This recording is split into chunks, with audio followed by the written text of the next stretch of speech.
Doctrine and Covenants 45 teaches us that those who stand in holy places will not be moved, despite the swirling storms around them. So I feel like we have to understand how to get that steadiness.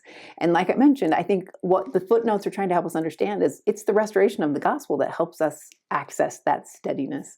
The fullness of the gospel that's contained in the Book of Mormon, that's what we need. We need it constantly. Even the fact that we're in the Doctrine and Covenants this year. And I was starting to look forward to the next few years of Come Follow Me and realize it's going to be a minute before we, as a family or in Sunday school classes, before we're studying the Book of Mormon together.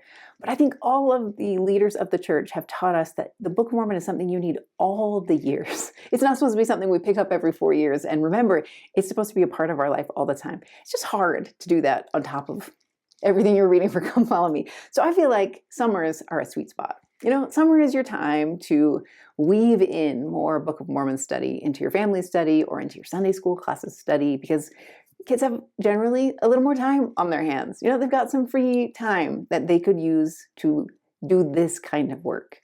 So I thought it would be cool if we take a chance at this early part of May to sort of prep for the summer. Because I know a lot of you are seminary teachers or Sunday school teachers or parents, and you need a few weeks to put something new in motion. I was also thinking about all of you young women leaders who are prepping for camp and thinking, what can you do at camp to help your girls stay grounded? Or maybe you've got a high adventure coming and you're over the young men and you want something that will ground them. And the thing that came to mind is this little booklet that I made. So I made it a few years ago for Jason's cousin, Ashley, who's awesome in every way. She wanted to create something for the girls. I think it was in her stake in Texas. And so I created this Book of Mormon book. It prints on one piece of paper. It turns into a little book, kind of similar to the conference books that we made, just a little bit bigger. And on the inside, you have a Book of Mormon reading chart. And they're all on these little trees. The theme of it was based off President Nelson's message about moving mountains with our faith, and how the Book of Mormon can allow us to do that. So the reason I did it this way is there's a little calendar for 2025 so that your kids in June can have an assigned reading section for each day of June. And then they can fill in those little trees. And then as you flip the page into July and into August, you have more options to work with.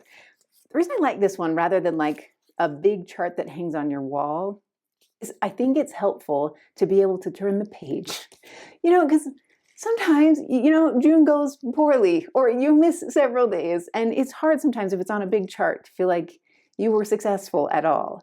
But in my mind, I think any one of these little pine trees that is filled in, meaning you read that chapter or that series of chapters that day and you filled in that little pine tree, that's deeper roots. It doesn't matter what chapter you read. It doesn't matter where in the Book of Mormon you are. In fact, if I were teaching this to teenagers, I would tell them, if you get behind, don't go back and try to read everything you missed. Just start on the day that you're on and fill in as many trees as you can. This little booklet can fit in the back of a phone case. It could certainly tuck into a little Book of Mormon so they could take it on their hike or take it to girls' camp.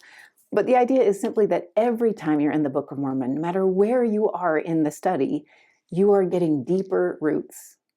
Your kids, my kids, these are hard times to endure. So I feel like what we're trying to teach them, and what the Lord was trying to teach us in section 45 is, this is how you gain strength.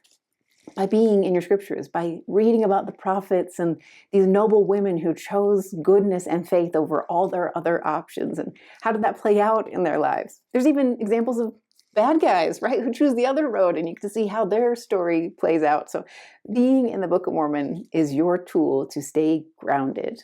And every one of those trees that gets filled in, whether it's the entire book and you actually finish the Book of Mormon in a summer, or just a handful of trees, each one of those markings is evidence that your discipleship is deeper than it was when the summer began. And that, to me, is a powerful promise. So hopefully this will help you.